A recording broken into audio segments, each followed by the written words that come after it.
아르테타가 경기 후에 솔직히 우리의 방식 덕분에 상대를 압도했고 자랑스러운 경기력이 나온 데에 반해 결과가 너무 아쉽다. 우리는 시작부터 너무 좋았다. 대부분의 시간을 상대 진영에서 보내며 상대를 숨쉴 틈 없이 몰아세웠다. 다만 한 차례의 상황, 그러니까 실점이죠. 상황 탓에 우리는 너무나 혼란스러워했다. 그들은 매우 치명적이었으며 그들의 퀄리티로 마무리했다. 그러니까 이제 홀란드가 득점을 성공시켰다라고 이야기를 하는 거죠. 그 후 약 5분 동안 우리는 실점을 받아들이지 못했고 정신을 차리지 못했다. 재정비할 시간이 필요했으며 정돈된 이후부터 우리는 경기를 완전히 지배했다. 그러니까는 이제 선수들의 집중력에 대해서 이제 다시 한번 이야기를 하는 부분이죠. 예상치 못한 실점을 했을 경우에도 우리는 빠르게 추스리고 우리가 하던 걸 해야 돼 라고 이야기를 하는 거예요. 나는 선수들에게 멘탈을 잘 챙기자라는 말을 강조했다. 왜냐면 게임은 여전히 진행 중이었기 때문이었으며 우리는 기회를 얻기 위한 추진력이 필요했다. 그리고 이제 질문을 이렇게 받아요. 미드필더 라인이 투홀딩이었던 점에 대해서 내릴 수 있는 결정 중에서 가장 최선의 선택을 한 것이다. 빌바오와의 경기에서도 똑같은 라인을 들고 나갔었는데 그때는 누구도 뭐라고 하는 사람들이 없었다.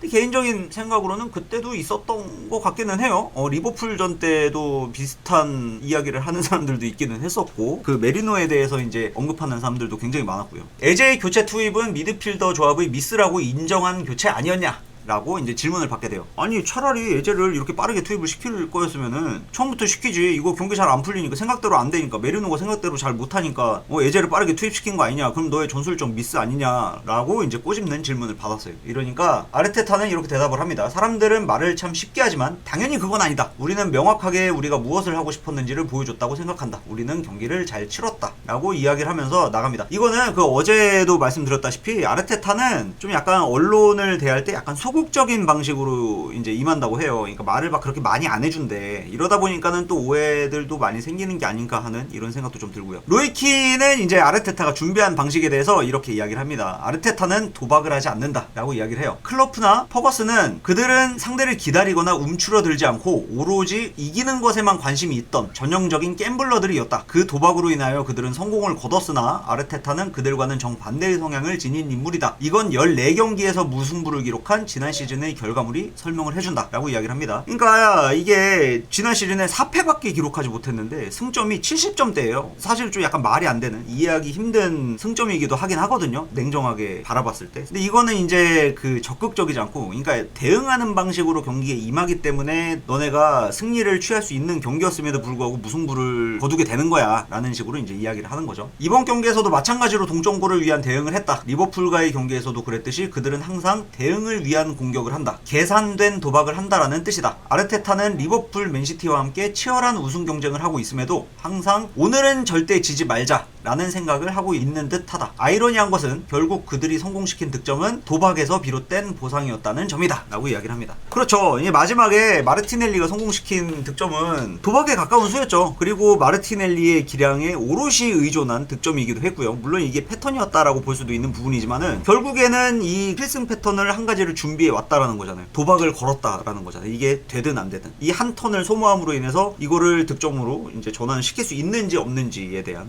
그걸 하지 않으면 결국에 득점은 나오지 않는다. 뭐 수학이 아니니까요, 스포츠는. 캐러건은 또 이렇게 얘기합니다. 45분을 낭비했다. 맨시티는 좋지 못한 출발을 했기 때문에 이 나라의 사람들 대부분은 아마도 리버풀 또는 아스날이 우승할 것이라고 말하고 있을 것이다. 아스날은 단순하게 접근해도 될 정도로 프리미어리그에서 가장 뛰어난 선수진을 보유한 클럽이다. 그런데 왜 이런 중요한 경기가 있을 때마다 항상 상대방보다 더 많은 생각을 하는지 이해할 수가 없다. 맨시티에서 펩이 들었었던 이야기들과 약간 유사하지 않나라는 이런 생각도 좀 해봐요. 오버띵킹 이야기를 정말 많이 들었었죠, 펩 같은 경우에도요. 아니 단순하게 해도 너네는 우승할 수 있는 전력인데 왜 이렇게 생각을 많이 하는 거야? 라는 방식으로 펩도 이제 비판을 많이 받았었던 부분이기도 합니다. 그러니까 이제 고밥의 고나물이라고, 이제 펩이랑 전술을 공유하는 사람이라서 그런지 펩이 한창 이제 젊었던 시절에 펩이 했었던 행동들을 아르테타도 하고 있는 게 아닌가.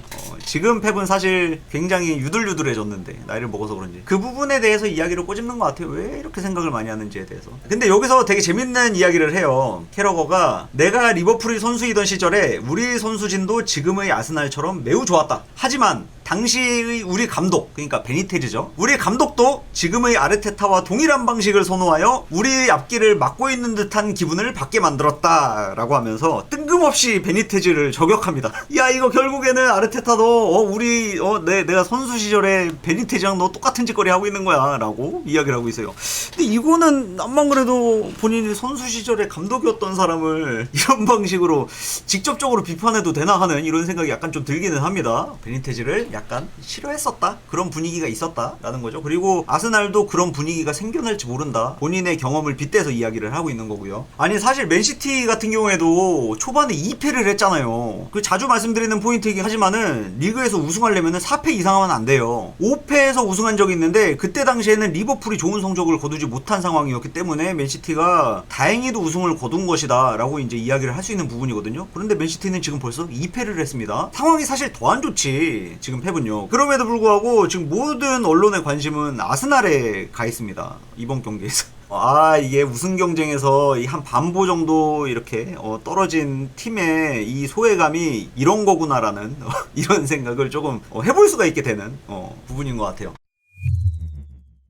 펩은 이번 경기 이후 인터뷰에서 이렇게 이야기를 합니다. 이번 주에 무슨 일이 일어났는지 모르겠다. 챔스를 메뉴랑 했었나? 라고 우스갯소리도 하고요. 아무튼 너무 바쁜 한 주였다. 체력적으로 힘들 때는 상대의 압박에 고전하게 되며 빌드업 또한 제대로 이루어지지 않는다. 모든 게 힘들었으며 실행력도 떨어져 있는 상태였기 때문에 몇 가지 변화를 줬다. 그러니까 버스를 세웠다. 물론 전반적으로 아스날이 더 나은 팀이었기 때문이었다. 이 템백을 한 건 뭐 우리가 뭐 지쳐서 힘들어서 그런 것도 있긴 하지만서도 결국에는 이제 아스날이 너무 막강한 팀이었기 때문에 우리는 수비하는 방식을 선택할 수밖에 없었어 라고 이제 이야기를 하는 거죠. 사람들은 이해하지 못할 수도 있겠지만 우리 선수들은 목요일에 경기를 치른 후 하루하고 반나절을 더 쉴 수밖에 없었다. 그리고 4-5시간이나 되는 원정길에 올랐다 라고 이야기를 합니다. 그러니까 맨시티는 목요일에 이제 경기를 한 다음에 금요일하고 하루 반나절이니까 이제 토요일 오후쯤 돼서야 이제 선수들이 집합을 했었다라는 이야기죠. 그러고 나서 뭐 훈련을 얼마나 했겠냐고. 그러고 난 다음에 그 다음날에 이제 4-5시간 걸려서 또 이제 런던으로 가서 경기를 했기 때문에 선수들은 많이 힘들었다라고 이제 이야기를 하는 부분인 거죠. 그리고 아스날 같은 경우에는 이제 이번 경기에서 있어서만큼은 일정에서 어느 정도는 좀 어드밴티지가 있었죠. 이틀의 시간이 더 있었기 때문에. 이래서 이제 체력적으로 우리가 이제 분리했으니까 우리는 수비적인 방식을 선택할 수밖에 없었다라고 이야기를 하는 부분이다라고 보시면 돼요. 휴식할 틈이 없었기에 정신력이라도 좋아야 했다. 그래서 우리는 리그 막판의 2경기와 챔스 결승을 한다는 생각으로, 그러니까 모든 것을 불태우자는 마음으로 경기에 임했다. 이 기자가 물어봅니다. 너 버스 세웠더라? 너 템팩했더라? 라고 이제 이야기한 거죠. 버스라고 표현을 합니다. 정확하게. 그러니까 이제 펩은 이렇게 대답을 합니다. 야, 10년에 한 번 정도는 괜찮잖아. 내가 뭐 늘 하는 사람이 아니잖아. 가끔가다 한 번은 하는 사람이지. 그러니까 좀 이해 좀 해줘. 라고 이제 대답을 해요. 야, 니네 버스 세움으로 해서 점유율이 32.8%였어. 그거 알아? 라고 이야기를 합니다. 근데 확실히 이번 경기는 이제 맨시티가 이제 최저 점유율을 기록한 기록이에요. 이번 경기에서의 32.8%라는 점유율은 펩이 맨시티로 온 이후 최저 점유 기록이라고 이야기를 합니다. 근데 그 전에도 아스날이랑 경기했을 때 36.5%를 기록하면서 마찬가지로 아스날과의 경기에서는 점유율을 많이 가져가지 못한다 라는 걸 반증하는 이런 기록도 있기는 했었죠. 그리고 뭐 이 다음의 기록으로는 뭐 브라이튼, 울브스, 그리고 뭐 리버풀 이렇게 있기도 했었지만은 뭐 어쨌든지 간에 너 뭐 점유율 32.8%를 기록한 거 어떻게 생각해? 너는 포지션 풋볼을 좋아하는 사람이잖아 라고 이제 질문을 받게 돼요. 이러니까 야, 이거 내가 이 나라에 또 기록을 또 세웠어. 와, 자랑스럽다. 라고 이야기를 합니다. 아스날이 강했던 덕분에 내가 이 기록을 세울 수 있었으니까 이 모든 공은 아스날에게 돌린다 라고 이야기를 합니다. 돌리는 거 굉장히 잘하는 사람이죠. 할 수 있는 대로 할 수 있을 때가 있는 반면에 그렇지 못할 때도 있다. 우리는 백파이브에 맞춰져 있는 클럽이 아니지만 받아들여야만 했다. 상대가 더 뛰어났기 때문에 어쩔 수 없었던 상황이었다. 선수들이 맞춰줘서 너무 행복하다 라고 이야기를 해요. 그래서 템백하는 너의 팀을 모습을 보는 게 그렇게 만족스러웠어? 라고 또 이제 질문을 해요. 이렇게 대답을 합니다. 당연히 싫지. 그런 모습을 보는 거는 정말 힘든 일이야 나한텐. 근데 그냥 나는 이 경기가 그저 그냥 빨리 끝나길 바라는 그 마음 하나뿐이었어. 때때로 상대의 강함을 받아들이고 수용할 때 발전할 수 있는 것들도 있으니까 약간 싫은 것도 해야만 하는 순간이 있는 거야 라고 이야기를 합니다. 다만 우리 선수들의 바디랭귀지 그리고 경기 중에 서로를 칭찬해주면서 소통하는 방식에서 크게 발전한 모습을 봤기 때문에 그래서 나는 만족한다라고 이야기를 하는 거야 라고 이야기를 해요. 그리고 지난 시즌은 맨시티 선수들이 결과를 받아들이지 못했기 때문에 그런 요소들이 매우 부족했다라고도 이야기를 해요. 4시즌 연속으로 우승한 클럽이었었기 때문에 실패하는 시즌을 보내는 점에 대해서 선수들이 이제 적응을 못한 거지, 받아들이질 못한 거죠. 이게 팀 분위기가 매우 침체되어 있었다라고도 볼 수 있는 부분이기도 한 거예요. 이거를 받아들여야 되는데 사실은 그렇잖아. 누구든지 간에 자기 깜냥을 이해하는 게 가장 힘든 일이야. 자기 분수를 이제 받아들이고 이해한다라는 게. 그래서 지난 시즌에 그걸 극복하지 못해서 이제 실패했다라고도 이야기를 하는 거고요. 난 선수들에게 이번 시즌은 결과를 신경 쓰지 않겠다고 말했다. 이거 되게 중요한 포인트죠. 야, 이번 시즌은 니네 이기든 지든 상관없어. 대신에 소통만 잘하자. 바디랭귀지만 잘하고 팀 분위기를 해치지만 말자 라고 이야기를 하는 거예요. 왜? 우리 지금 리빌딩 상황이야. 괜찮아. 우리 뭐 어떻게 해도 이 이상 뭐 욕먹을 것도 없어. 계속해서 욕을 우리는 먹고 있으니까. 그저 올바른 마음으로 훈련을 즐겼으면 좋겠다. 전술은 그 다음의 문제이다 라고 이야기를 합니다. 교과서적인 내용이죠. 뭐 팀 분위기가 뭐 침체되어 있는 상황이고 패배의식에 절어 있는 상황이면은 사실 뭐 암만 좋은 전술을 들고 나오더라도 이거 뭐 선수들이 귀에 들어오겠냐고, 이거를 실행할 수가 있겠냐고. 그래서 지금 펩이 약간 선이 굵은 약간 좀 클래식한 축구를 하고 있는 게 아닌가라는 생각을 해볼 수가 있을 것 같아요. 그러니까 어려운 메커니즘의 이제 전술 패턴을 준비하는 게 아니고 최대한 간결하게, 최대한 적은 루트의 패스로 득점을 성공시킬 수 있도록 이제 이렇게 경기를 준비하고 있는 것 같아요. 일단 우리가 이제 정교한 플레이를 하는 거는 모두가 적응을 했을 때, 조금 더 나아졌을 때 그때 확실하게 해보자 이야기를 하는 부분인 거죠. 지난 시즌의 실패를 털어내고 이번 주의 일들도 빠르게 털어낸 뒤에 계속해서 나아가야만 한다. 그러니까 지나간 일은 지나간 대로 그런 의미가 있는 거다. 빨리 털어내자 이렇게 이야기를 하는 거예요. 그래야 비로소 경기의 과정을 깨닫고 전술을 배워나갈 수 있다. 그렇게 되면 자연스럽게 조금씩 발전해 나갈 수 있으며 우리는 팬들이 자랑스러워하는 이기는 팀이 될 수 있을 것이다 라고도 이야기를 합니다. 유럽 최강의 팀이라고 할 수는 없겠지만 최고의 팀 중 하나인 클럽들과의 경기였기에 너무나 힘든 한 주였다. 우리의 회복력은 믿을 수 없는 수준이었고 그 수준이 아니었다면 우리는 살아남지 못했을 것이다. 그러니까 이 회복력은 말 그대로 리커버리입니다. 선수들이 같은 라인업으로 3경기를 나왔죠. 이것도 되게 이례적인 일이에요. 17, 18 시즌 때 형님들 기억하세요? 리버풀 경기, 리버풀과의 챔피언스 리그 경기가 이제 좌우로 껴있었고요. 중간에 메뉴 경기가 있었어요. 이거를 챔피언스 리그를 그냥 로테이션을 돌려버립니다. 그때 당시에. 정말 얼마나 답답했냐 우리 그때 당시에. 아니 이거를 왜 챔피언스 리그에서 로테이션을 돌리고 메뉴에서 풀 선발을 나와. 근데 결과도 좋지도 않았어. 이것 때문에 사실은 빠개친 화가 굉장히 많이 난 형님들이 있었죠. 그때 당시에. 저도 마찬가지였고요. 아니 왜 로테이션을 돌리냐. 체력 안 배고 나발이고 일단 이겨야 되는 경기는 무조건 이겨야 되는 거 아니냐 라고들 그때는 정말 많이들 대부분의 팬들이 붕괴를 했지. 이해하기 너무 힘든 선택이었으니까. 근데 이번 경기에서 마치 챔피언스 리그 결승전을 치르는 듯한, 그리고 리그 마지막 2경기를 치르는 듯한 마인드셋으로 경기를 준비했기 때문에 고정된 라인업으로 3경기를 나왔다라고 이야기를 하는 거예요. 그러니까 이 부분만 보더라도 펩이 얼마나 달라졌는지를 알 수 있는 부분인 거예요. 아니 펩이 10백을 세우고 같은 라인업으로 3경기 연속을 나와? 선수 체력 안배를 안 해줘? 달라지고 있다. 이번 시즌 괜찮아 우승 못해도. 여기까지 생각이 이제 이어지게 되는 거예요. 그동안에 맨시티 팬들이 가장 불안 요소로 꼽았던 게 펩의 변덕이었던 것도 있잖아요. 펩의 고집이었던 것도 있고 변덕이었던 것도 있잖아요. 근데 그런 부분들을 상당 부분 타협을 했다, 해냈다, 달라져 있는 모습들을 팬들에게 확인시켜주고 있다 라는 부분만 보더라도 이 앞날은 보다 더 이제 긍정적일 수밖에 없다라는 생각이 들기 때문에 사실은 뭐 문제될 게 없는 거예요. 그러니까 그죠?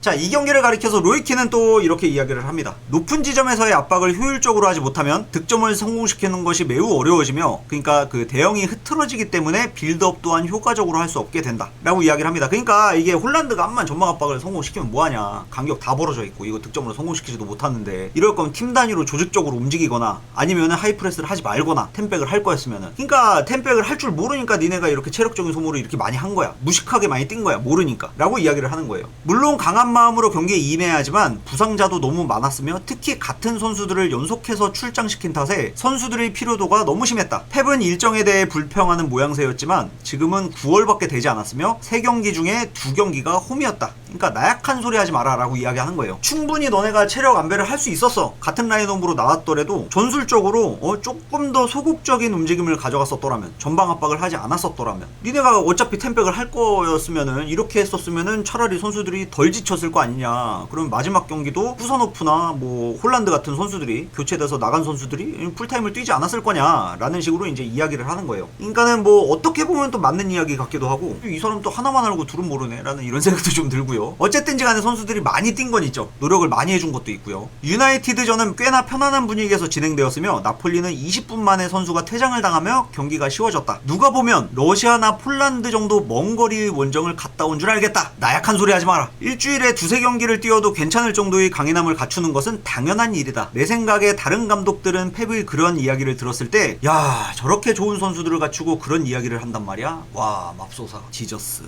라고 생각할 것이다. 나는 펩의 그런 나약한 관점이 마음에 들지 않는다 라고 이야기하면서 이제 구태여 까내립니다. 이거 뭐 어쩔 수 없어요. 메뉴 팬이니까. 메뉴 레전드 출신이기 때문에 뭐 어쩔 수 없습니다. 뭐 이렇게 얘기하는 거예요. 근데 중요한 거는 이런 이제 비판적인 시각으로 본 사람이 거의 로이킨 한 명밖에 없다라고 보시면 돼요. 그런 거 있잖아요. 이제 비평가들은 일단 비평할 점에 대해서 이제 콕 집어서 이야기를 해야 되잖아. 그게 이제 그 사람들의 비평가들의 일인 거고. 그러니까는 본인의 일을 한 거다라고 생각하고 넘어가도 될 부분이기는 해요. 얼마나 이제 콕 집어서 이야기할 게 없었으면은 이 체력적인 부분에 대해서 이제 비판을 했겠어요. 말꼬투리를 잡고요. 아무튼지 간에 뭐 경기 결과는 이제 누군가는 이제 아쉽다라고도 이제 생각을 하실 수가 있을 것 같기는 해요. 근데 제 생각에는 그 로컬 유튜버들도요, 맨시티 패배를 예측했을 정도로 사실은 이번 경기에서의 시작점은 사실 좋지 않았다라고도 볼 수 있는 부분이에요. 그러니까 일정 탓도 있고 지금 현재 아스날의 그 전력도 있고 우리 심지어 이제 아스날 원정이기도 했었고 모든 정황이 맨시티의 패배를 가리키고 있었다라는 이야기가 있었을 정도로 매우 많이 힘든 경기였는데 그럼에도 불구하고 이제 무승부를 거뒀다라는 점이 이제 굉장히 꽤나 고무적이지 않을까라는 이런 생각을 좀 해볼 수가 있을 것 같습니다. 이 정도면 됐다. 좋은 결과였다. 죽음의 3연전 2승 1무 이 정도면은 좋은 결과물을 가져온 것이기 때문에 저는 개인적으로는 좀 어느 정도 만족하는 부분입니다.